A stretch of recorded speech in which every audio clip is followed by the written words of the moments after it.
Puss in Boots, retold from the original by Charles Perrault. Once upon a time there was a miller who had 3 sons. He wasn't a very rich miller. He had a mill and some farm buildings, a donkey and a cat. When the old miller died, he left his property divided between his 3 sons. The eldest son inherited the mill and the farm buildings. The second son was left the donkey. The youngest was given the cat. The first 2 sons were quite happy with their lot. "I'll be able to make a good living with this mill," said the eldest son.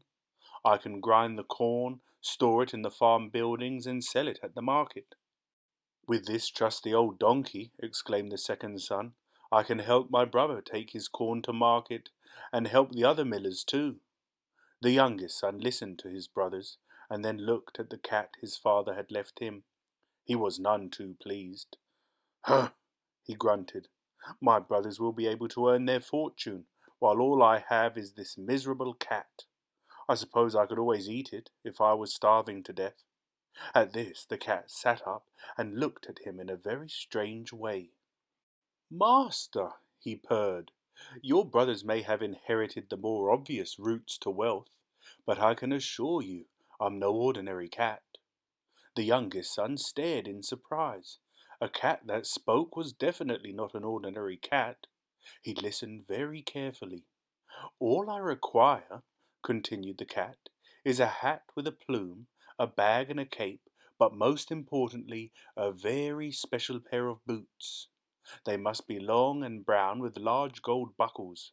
With these things I can make your fortune." The youngest son almost laughed out loud, but then he remembered that the cat had indeed always seemed very clever. He used all sorts of strange tricks to catch the mice and rats around the mill, and his father had always held the cat in high regard. "Well," replied the son, "I have only a few shillings left, so I may as well gamble them on you." He bought the cat a fine plumed cap, a bag, a red cape, and a magnificent pair of brown boots. The cat looked the picture of elegance as he dressed in his new outfit. "Thank you, master," he said. "I promise you will not be disappointed, but," he added, "you must do whatever I say next time we meet." And so the youngest son did not see the cat for several weeks. In fact, he began to wonder if the cat had run away with his fine cape and boots. But all this time the cat was very busy. Every day he would go hunting for rabbits and game, and because he was such a clever cat, by the end of the day his bag was bulging with plump young rabbits and tender birds.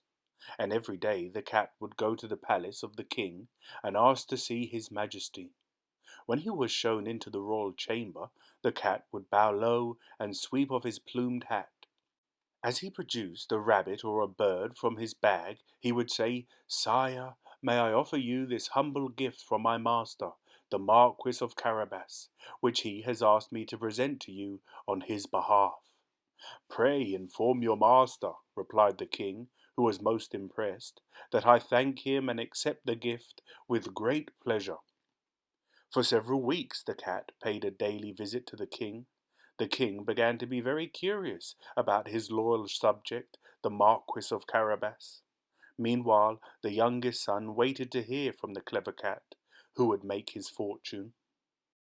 Finally, the cat appeared at the mill. "Good morning, master," he purred. "Do you remember that I told you the next time we met I would ask you to do something?" "Yes," replied the youngest son, "I remember it well." "Then listen carefully," said the cat. "Tomorrow morning you must go swimming in the lake by the road from the palace. All you have to do is swim. Leave the rest to me." The youngest son did not argue, and the following morning he did what the cat had ordered. Leaving his clothes in a neat pile on the side of the lake, he dived in and began to swim up and down. At that moment the king drove by in a carriage with his beautiful daughter. Suddenly the cat appeared at the side of the road. "Help! Help!" he cried. "My lord, the Marquis of Carabas is drowning." Hearing this cry, the king leant out of the carriage and recognized the cat, who had brought him the gifts. He ordered his footman to rescue the Marquis from the lake. While they were pulling the Marquis from the lake, the cat explained to the king how some thieves had run off with his master's clothes. The king commanded his footmen to fetch the Marquis some of his finest clothes, and when he was clothed in this splendid attire, he looked very handsome. The king begged him to join them in his carriage, and as soon as the youngest son set eyes on the beautiful princess, he fell hopelessly in love. As the carriage progressed through the countryside, the king chatted happily to the courteous Marquis, while all the time the clever cat was up to his tricks. The cat knew that all the countryside they were passing through belonged to a vicious ogre that everyone hated, so he ran along in front of the coach, and to every farm labourer he met he gave the same message. If you want to be free of the ogre, all you have to do is tell the next person who asks you that all this land belongs to the Marquis of Carabas. The people were amazed at his message, but they were also amazed to hear a cat talk. Meanwhile, the king continued to talk to the Marquis, and his daughter gently asked him questions too. As they rounded a bend in the road, they came across a group of farm labourers. The king leant out of the carriage and addressed the men. "Who does all this land you tend belong to?" The men replied in unison, "It belongs to our master, the Marquis of Carabas." The king was very impressed, and he congratulated the Marquis on his choice of land. "You have a splendid domain here," he commented, and his daughter agreed. It was becoming very obvious that she found the Marquis very much to her liking. The younger son nodded and smiled at the king and his daughter, while he wondered what on earth that clever cat was up to. The cat was still walking in front of the carriage, and this time he came to a group of men and women harvesting the tall golden corn. He repeated his promise to them. "If you tell the next person who asks you that this land and this corn belongs to the Marquis of Carabas, I promise to free you from the ogre's cruel rule." A few minutes later, the royal coach appeared. The king was looking out of the window, and he could not help but notice the huge fields of golden corn, with the men and women busy cutting it down. He called to the coachman to stop, and he leant out of the window and addressed the nearest harvester. "Good day, my man," he said. "Pray tell me who owns all this fair land." The man put down his scythe and replied, "Why, sire, it belongs to our good and noble lord, the Marquis of Carabas." The king was even more impressed. "Well, well," he chuckled, "you certainly have some fine corn and the respect of those who work your land." The younger son kept smiling and nodding, while he wondered just what the cat would get up to next. The clever cat was very glad that his plans seemed to be working so well. He watched the coach bowling along with the king and the princess smiling and laughing with his master.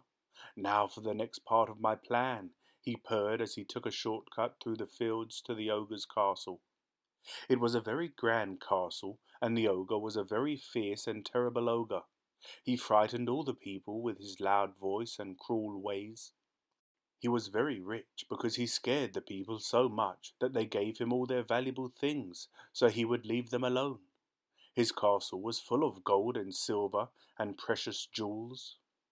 The ogre had no friends and very few visitors, and so he was surprised when his servant announced that a cat in boots, with a red cape and a hat with a plume, wanted to pay his respects to the ogre. "Show him in," roared the ogre. "This should be fun. I haven't been cruel and mean and nasty to anyone for at least a day. A puss in boots! Ho, ho! Let's see if I can make him shake in his boots then. Ha, ha!" A servant showed the cat into the room. "So," roared the ogre, "you're the Puss in Boots then?" And although the ogre looked and sounded fierce, he was a little taken aback. After all, it's not every day that you see a cat with fine brown boots, trimmed with a golden buckle, a red cape, and a hat with a plume. "At your service, sire," replied the cat, as he bowed low before the ogre. The ogre was not amused. It was bad enough that the cat wore boots, but it was unheard of that he was not afraid of him.